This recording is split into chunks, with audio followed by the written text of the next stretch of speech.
Allah tidak membebani seseorang melainkan sesuai dengan kesanggupannya. Dia mendapat pahala dari kebajikan yang dia kerjakannya, dan dia mendapat siksa dari kejahatan yang diperbuatnya. Mereka berdoa, "Ya Rabb kami, janganlah Engkau hukum kami jika kami lupa atau kami melakukan kesalahan. Ya Rabb kami, janganlah Engkau bebani kami dengan beban yang berat sebagaimana Engkau bebankan kepada orang-orang sebelum kami. Ya Rabb kami, janganlah Engkau pikulkan kepada kami apa yang tidak sanggup kami memikulnya. Maafkanlah kami, ampunilah kami, dan rahmatilah kami. Engkaulah pelindung kami, maka tolonglah kami menghadapi orang-orang kafir." Alhamdulillah ya. Jadi kalau Bapak Ibu lagi tertekan berat, punya masalah berat, baca ayat itu. Ada masalah berat. Jadi yang bikin berat karena kita nggak tahu ilmunya. Ibaratkan kelas 4 ujiannya kelas 5 gitu. Ilmunya baru kelas 4 itu yang bikin kita error. Kenapa kita stres? Karena merasa mampu. Paham? Ubahnya itu di situ. Jangan merasa mampu, ubahlah merasa kita tidak mampu. Kalau Anda sudah merasa tidak mampu, serahkan sama Allah, fokus nyari duit 500.000 gitu ya. Nah, fokus maksudnya kan kalau tadi counter handphone fokusnya apa? 500.000. Syaratnya ya diberesin HP. Tapi syaratnya kata Allah sabar dan sholat. Apa sabar itu? Termasuk Anda Bapak Ibu ikut kajian ini harus bersabar. Sampai jam 2 Anda ikuti kajian ini. Yang kedua Bapak Ibu sedekah. Sedekah terbaik juga sabar. Termasuk Bapak Ibu semua nanti belajar untuk jaga wudhu juga sabar. Belajar untuk istighfar selama acara juga bersabar. Rajin baca Quran termasuk bersabar. Termasuk Bapak Ibu menahan amarah juga bersabar. Sabar itu positif, bukan diam gitu, bukan. Sabar itu maknanya positif, gak ada yang negatif ya. Makanya sekali lagi Bapak Ibu semua, kenapa nongkrong gak ada dua? Sholat dan sabar. Karena kunci sukses itu ada di situ. Sabar dan sholat. Ya. Nah, sekarang Bapak Ibu semua yang saya hormati, ibaratkan coba lihat di layar, itu ada neraka dunia, ada surga dunia dan akhirat. Bedanya satu kematian. Kalau Bapak Ibu ingin surga dunia, apa surga dunia? Tadi hutangnya lunas, dimudahkan, dilancarkan, semua masalah Bapak Ibu dibereskan. Itu ada surga dunia. Mati ketemu surga akhirat. Nah sekarang kita punya masalah gak beres, berlimet, hutang banyak, itu masuk ke neraka. Nanti mati ketemu neraka beneran di akhirat gitu. Makanya mumpung masih hidup kita hijrah. Hijrahnya tadi salat dan sabar. Nah ini kita preteli salat dan sabar itu apa? Nah kita ibaratkan kalau Jogja ke Jakarta itu kalau jalan kaki capek, kita butuh kendaraan namanya mobil. Nah mobil ini ada dua, ada mesin, ada kerangka. Apa itu mesin? Itu sholat fardu. Yang kerangka adalah sunnah. Pertanyaan Bapak Ibu sering gak sholat tepat waktu di masjid? Banyak telat apa tepat? Telat. Ini asumsinya Bapak Ibu semua.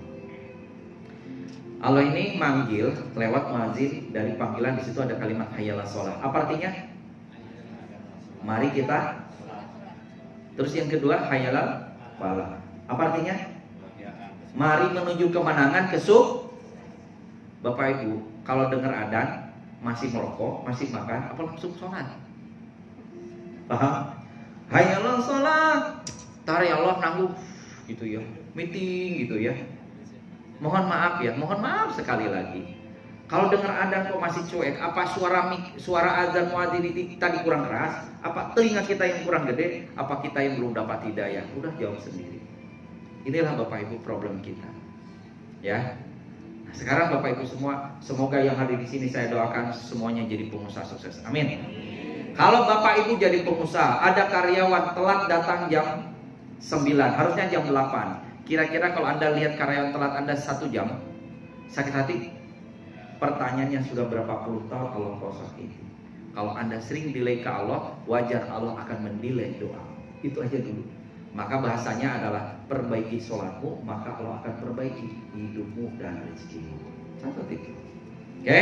Jadi kalau Bapak Ibu kenapa belum beres? Karena mesinnya masih rusak. Pengennya mobil Ferrari tapi dalamnya beko mesinnya. Kayak gitulah gambarannya.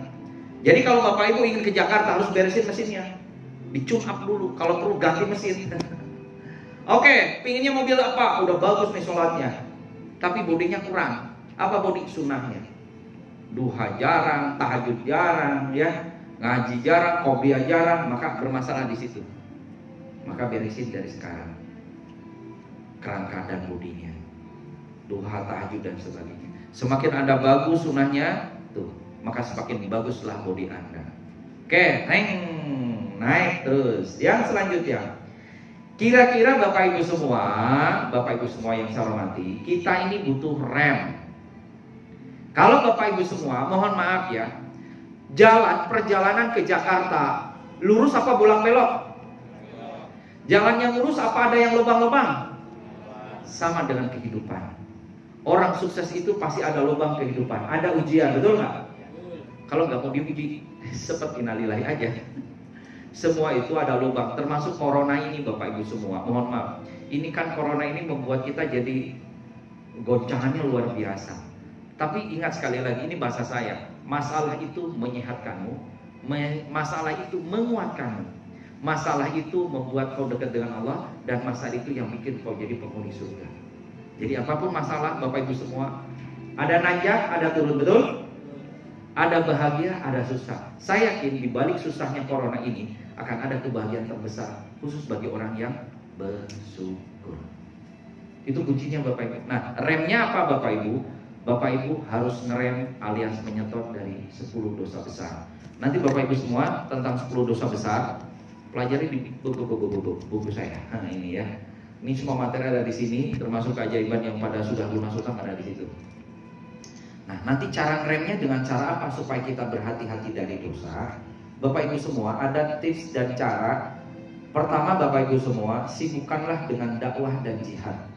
Kalau Bapak Ibu semua mohon maaf ya, rata-rata orang stres karena fokus terhadap masalahnya, betul nggak? Nah sekarang bagaimana supaya Bapak Ibu, gini Bapak Ibu semua, bagaimana cara selesaikan dari masalah hidup termasuk utang? Satu, sampaikan dulu kepada Allah, ya Allah, utang, ketipu, kemalingan, masalah hidupku saya tidak bisa menyelesaikan, saya serahkan padamu ya Allah. Baik, hamba tak bereskan masalahmu, tapi sekarang Bapak Ibu semua, biar jadi perhatiannya Allah, biar Allah pantas kita tolong, Allah pantas menolong kita dengan cara apa? Ubah fokus. Apa salah satu fokusnya? Dakwah dan jihad. Dengan cara apa? Satu, bantulah anak-anak yatim, fakir miskin di sekitar tempat kita. Ada nggak panti asuhan? Anda bantu. Ada masjid yang belum beres, Anda bantu galang dana. Di situ Bapak Ibu. Tak kala Bapak Ibu galang dana, kira-kira mikirin hutang atau mikirin galang dana? Paham? Itu yang saya maksud. Kuncinya satu Bapak Ibu, semakin kau melupakan masalahmu, semakin Allah bereskan masalah. Tolong dicatat.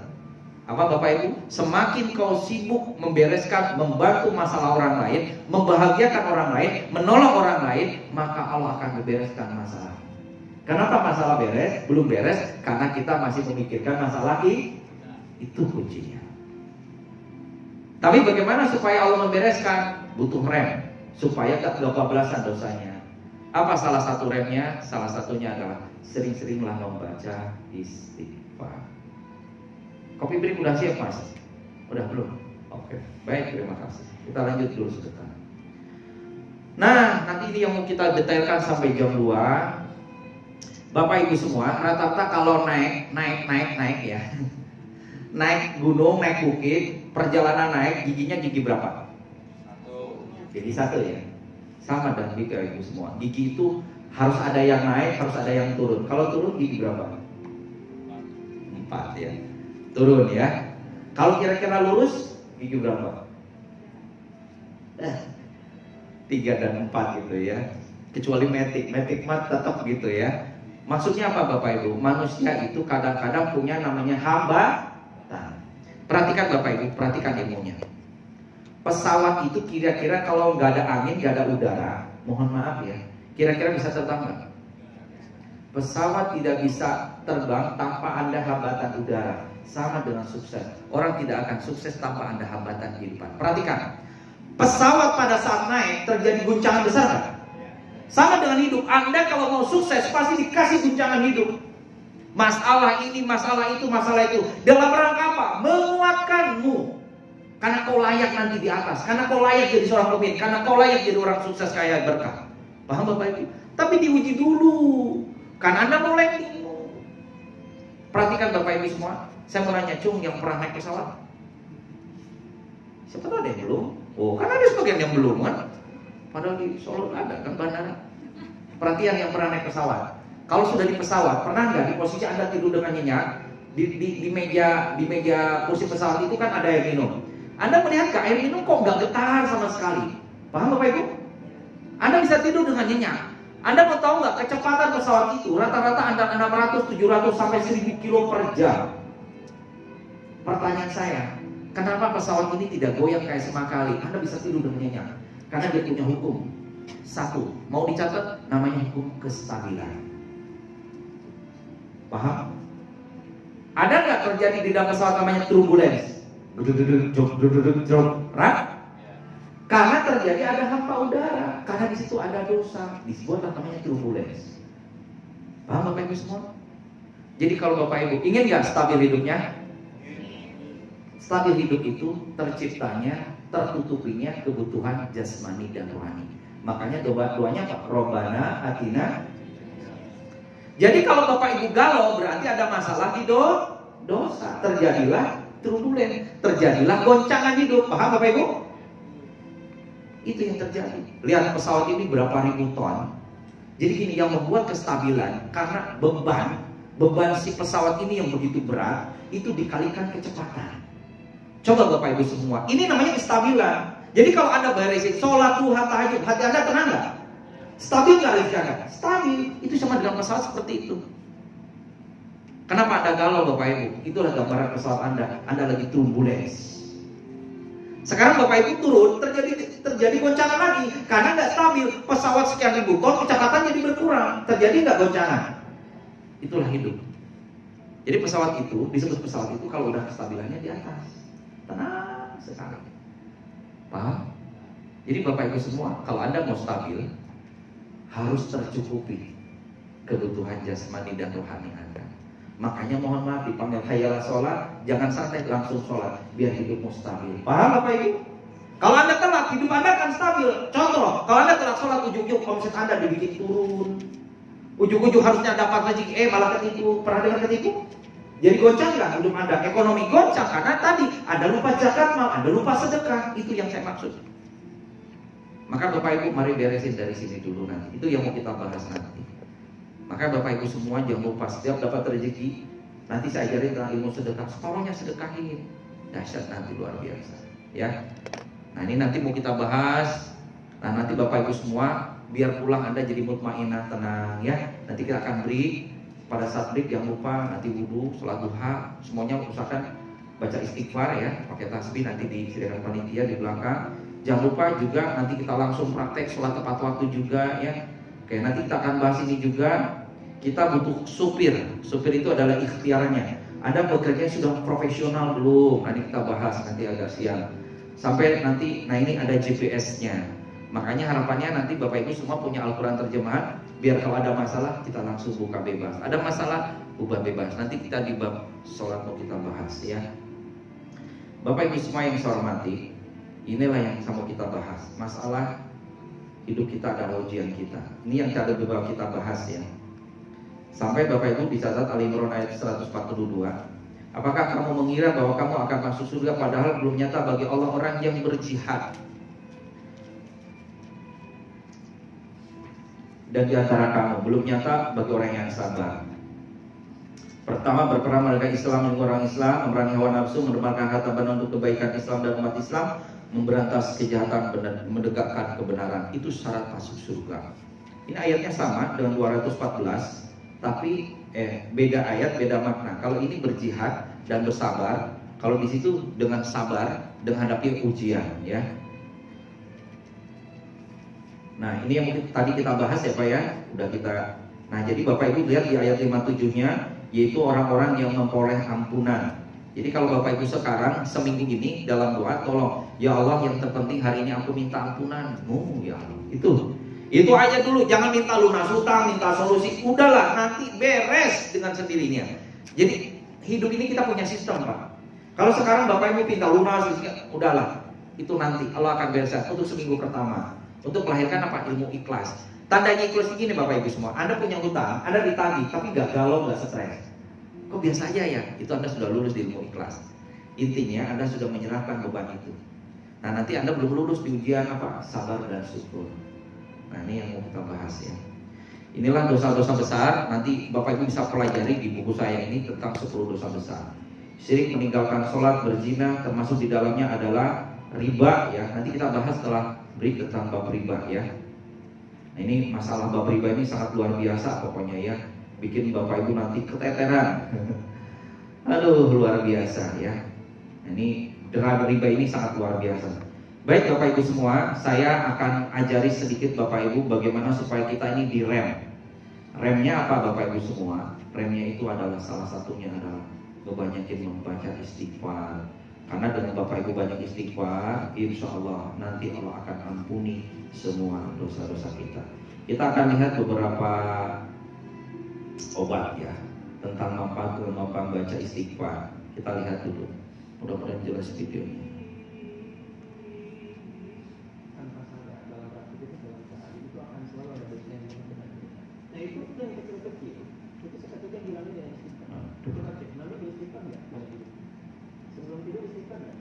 Berapa kali? 70 sampai 100 kali sebelum tidur. Nabi Rasul dijaga dari kesalahan, dijaga surganya, tingkat surga tertinggi, masih istighfar dalam hidupnya. Anda bukan Nabi, bukan Rasul, surga sampai bilang ini belum jelas. Bisa masih menegangkan kamu istighfar, aneh itu. Makanya orang-orang yang istighfar itu, ketika dia istighfar, maka sumber-sumber masalah yang kecil itu hilang. Kalau ingin dijaga dari penyakit-penyakit hati, salah satu caranya kata Quran biasakan istighfar. Astagfirullah, astagfirullah, astagfirullah. Barang siapa yang banyak istighfar, niscaya Allah memberikan jalan keluar dan bagi setiap kesedihan kelapangan, untuk setiap kesempitan, dan diberinya rezeki dari arah yang tadi sangka-sangka. Makanya Bapak Ibu tidak sedikit orang yang selama acara beristighfar, jaga wudhu. Jadi selama acara Bapak Ibu, dosa Bapak Ibu maling, nipu, bohong, korupsi, maksiat, zina dan sebagainya terhapuslah dengan kita membaca istighfar sampai jam 2 nanti. Amin ya rabbal alamin. Kita lanjut Bapak Ibu semua. Manfaat membaca istighfar itu seperti ini Bapak Ibu semua.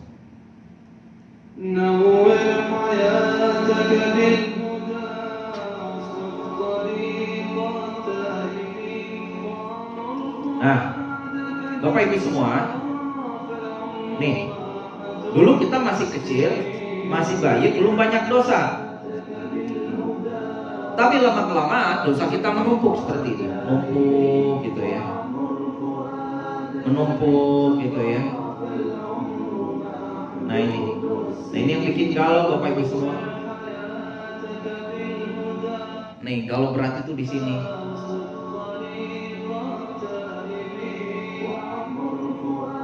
Jadi hutang, kenapa nggak lunas, rezeki nggak lancar? Jadi salah satunya karena faktor dosa. Nanti dosa terbesar salah satunya adalah dosa riba. 1 miliar hutang di bank itu dosanya sama dengan 119 kali berbuat zina per hari. Hitung sendiri sebulan berapa? Udah sholat nggak diterima, amal kita nggak diterima, sedekah kita nggak terima, itulah harta haram. Gimana caranya supaya lunas hutang, masalah beres? Pertama, nanti muhasabah. Nanti kita ada sesi muhasabah, ya. Minta ampun kepada Allah supaya Allah mengampuni semua dosa-dosa kita. Lalu membaca istighfar. Coba Bapak Ibu bareng-bareng ucapkan istighfar yang keras sampai saya katakan stop. Mulai. Astagfirullahaladzim. Terus. Astagfirullahaladzim. Terus. Astagfirullahaladzim. Terus. Astagfirullahaladzim. Terus. Astagfirullahaladzim. Terus. Baik, cukup. Bapak Ibu, hanya berapa kali? Coba nanti Bapak Ibu istighfar dari setelah duha sampai nanti jam 2-an, berapa banyak dosa Bapak Ibu yang dibersihkan. Satu istighfar, satu ampunan, luar biasa. Dan tidak tahu istighfar yang berapa yang Allah akan terima. Maka Bapak Ibu berbanyaklah istighfar. Dan ini sedikit manfaat membaca istighfar Bapak Ibu. Dan bahkan mohon maaf, istighfar bisa menyembuhkan penyakit corona. Bapak Ibu, penyakit corona saya beritahu ada 3. Pertama, muhasabah dulu, ngaku. Nanti saya kalau ada yang info kena corona, infoin saya. Kemarin ada yang positif corona, sebut total. Pertama, doa, muhasabah, karena Allah yang nitipkan penyakit itu. Yang kedua, ngomong positif, vibrasi positif, istighfar, dan sedekah. Dan minum obatnya. Obatnya kayaknya ada nanti di belakang. Ini Bapak Ibu semua. Penyakit apapun sembuh, termasuk corona. Paling mustajab ya. Saat para dokter sudah menyerah, seorang hamba itu ia melakukan istighfar. Keajaiban Allah berikan. Barang siapa melazimkan, mendawamkan, membiasakan istighfar, sebentar istighfar, sebentar istighfar, maka Allah mudahkan saat dia sulit, Allah gembirakan saat dia sedih, dan Allah beri rezeki dari jalan yang tidak pernah ia duga. Rezeki dari jalan yang tidak pernah ia duga. Bahkan penyakit stroke dan jantung bisa sembuh dengan membaca istighfar. Tapi nggak boleh dalam hati, harus diucapkan. Karena dalam diucapkan itu ada 3 huruf zahar yang bisa membuat dia melancarin oksigen darah di tubuhnya. Itulah luar biasa baca istighfar. Nah, dan ini utamanya Bapak manusia diciptakan penuh dengan kekurangan. Di antara kekurangan manusia adalah selalu berbuat dosa. Akan tetapi Allah yang Maha Penyayang dan Maha kepada Rabb kalian, dan bertobatlah, niscaya Allah akan melimpahkan nikmat yang baik bagi kalian sampai waktu yang telah ditentukan, dan Dia akan membalas setiap kebaikan yang dilakukan oleh seorang hamba. Kedua, istighfar adalah sebab turunnya hujan pembawa berkah.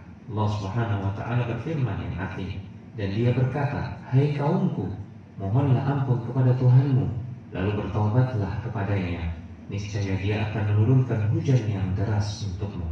Ketiga, istighfar adalah sebab terkabulnya doa. Dalam Al-Quran Allah berampun kepada Tuhanmu, lalu bertaubatlah kepadanya, niscaya Dia akan menurunkan hujan yang deras untukmu. Jadi ketiga, istighfar adalah sebab hujan yang terkabulnya deras. doa. Dalam Al-Quran Allah berfirman yang artinya, Saleh berkata, hai kaumku, sembahlah Allah saja. Sekali-kali tidak ada bagimu Tuhan selain Dia. Dia telah menciptakan kamu dari tanah dan menjadikan kamu pemakmurnya. Karena itu, mohonlah ampunannya, kemudian bertaubatlah kepadanya. Sesungguhnya Tuhanku amat dekat rahmatnya dan Maha mengabulkan doa-doa hambanya. Keempat, istighfar adalah sebab melimpahnya rezeki bagi seorang hamba. Allah Subhanahu wa taala berfirman yang artinya, maka aku katakan kepada mereka, mohonlah ampun kepada Tuhanmu, sesungguhnya Dia adalah Maha Pengampun, niscaya Dia akan mengiring. Lihat Bapak Ibu semua, dengan Bapak Ibu membaca istighfar, selain dapat ampunan, digaransi sama Allah akan diperbanyak hartanya. Jadi kalau Bapak Ibu semua hari ini mohon maaf masih kekurangan secara finansial, satu, kurang istighfar, cek aja. Sudah berapa banyak Anda sudah membaca istighfar? Berikan hujan kepadamu Dan membuat kita jadi anak-anak yang luar biasa itu dengan baca istighfar. Dan mengadakan untukmu kebun-kebun, dan mengadakan pula di dalamnya untukmu sungai-sungai. Catat, Nuh ayat 9 sampai 12. Seorang dari hukuman atau azab atas dosa yang pernah Panitia dinyalakan aja lampunya. Allah Subhanahu wa taala berfirman yang artinya, Allah sekali-kali tidak akan mengadab mereka sementara engkau wahai Muhammad masih berada di antara mereka. Dan Allah juga, Nah, Al-Anfal ayat 33. Allah tidak akan mengazab kita tabrakan, celaka, cerai, ketipu, kemalingan dan sebagainya selagi kita selalu membaca istighfar. Itu di situ. Makanya Bapak Ibu selama baca istighfar, mungkin tadi takdirnya nanti sore pulang seminar tabrakan, celaka, nggak ada yang tahu. Tapi kalau Anda selama istighfar di perjalanan, itu kejadiannya terjadi, tapi hampir tinggal satu tensi, nggak jadi itu tabrakan. Pernah nggak Bapak Ibu? Hampir nyaris mau tabrakan, tapi nggak jadi. Siapa yang nolong? Itulah amal istighfar Anda, amal kebaikan Anda, amal sedekah Anda, ya. Maka jangan sepelekan istighfar. Penolak bala. Bapak Ibu, Pak Yudi rumah saya besok mau dilelang. Oh, udah banyakin istighfar, sedekah sama doa, ikhlas sama Allah. Selamat kok kalau Allah berkehendak, nggak jadi dilelang. Ada banyak kejadian kemarin di Klaten, nunggu dari jam 9 sampai jam 12 di kantor lelang. Tahu nggak Bapak Ibu? Nggak ada satupun yang datang. Akhirnya nggak jadi dilelang. Itulah Bapak Ibu semua. Dahsyat. juga tidak akan mengadab mereka selama mereka beristighfar. Keenam, istighfar mampu melapangkan yang sempit dan menghilangkan kesusahan. Nabi SAW bersabda yang artinya, barang siapa yang memperbanyak istighfar, Allah akan melapangkan kesusahannya, mengeluarkannya dari kesempitan. Jom yang ingin dikeluarkan dari kesempitan, katakan saya. Jong yang ingin diberikan rezeki dari tadi sangka-sangka, katakan saya. Bapak Ibu, ini ada satu kisah yang sangat luar biasa. Benar-benar ini benar-benar, mohon maaf ini, memberinya rezeki dari arah yang tak disangka-sangka. Ada dua kisah, mudah-mudahan bermanfaat. Kisah yang pertama, Bapak Ibu semua, ini dilakukan oleh seorang sahabat kita yang sangat luar biasa. Sahabat kita ini, pokoknya dasarnya gini Bapak Ibu semua. Ada seorang imam, mungkin Anda sudah pernah dengar kisah ini, tapi saya ulang-ulang. Kisah seorang imam namanya Imam Ahmad, dia datang di suatu kota. Di kota ini nggak ada hotel, adanya masjid. Dia tertidur, dibangunin sama tamu. Nggak boleh itu di sini, sana pergi. Di teras tidur, diusir lagi. Ini masih tempat suci meskipun teras. Akhirnya lewatlah tukang roti. Kata tukang roti, mari Pak, istirahat di rumah kami. Dia nuangkan air sambil baca istighfar. Dia bawa ke meja, dia baca istighfar. Istighfarnya sampai kedengaran. Sampai ngomong, Pak, dari tadi Bapak saya lihat istighfar terus. Memang sejak kapan baca istighfar? Dia bilang, Alhamdulillah sejak kami kecil kami selalu baca istighfar. Dan dengan izin Allah, semua doa-doa saya dikabulkan oleh Allah. Tidak ada satupun doa saya yang tertolak oleh Allah. Cuma satu doa yang belum dikabulkan. Saya ingin ketemu imam besar, namanya Imam Ahmad, dan hari ini belum ketemu. Ya Allah, Alhamdulillah. Pantas saya ingin keluar kota, pantas taklim musik saya. Ternyata gara-gara doa dan istighfar lah yang membuat saya harus kesini. Bapak, sayalah Imam Ahmad. Jadi tidak ada doa yang tidak dikabulkan. Anda yang ketemu pengusaha sukses, orang takwa, orang soleh, berbanyaklah baca istighfar. Yang kedua Bapak Ibu, ada seorang dokter namanya Dokter Ihsan. Dia naik pesawat pribadi, kena meledek, mesinnya mati, turun di bandara, terpaksa naik taksi, perjalanan 3 jam, baru 1 jam pertama karena hujan badai dan sebagainya dia macet, dan di sampingnya ada gubuk. Assalamualaikum, waalaikumsalam. Ibu permisi, mobil kami macet, boleh berteduh sekalian, mungkin boleh istirahat? Boleh, silakan masuk. Mungkin sambil bincang-bincang karena hujannya sudah reda, Bapak Ibu semua. Kemudian mau pamit, pas mau pamit dia lihat ada anak kecil tertidur. Ibu, itu siapa? Oh, itu cucu saya. Cucu saya kebetulan kena penyakit namanya kanker tulang. Saya sudah berusaha ke semua dokter di sini. Dan kata dokter sini tidak ada yang sanggup menyembuhkan anak-anak sudah parahnya kanker tulang.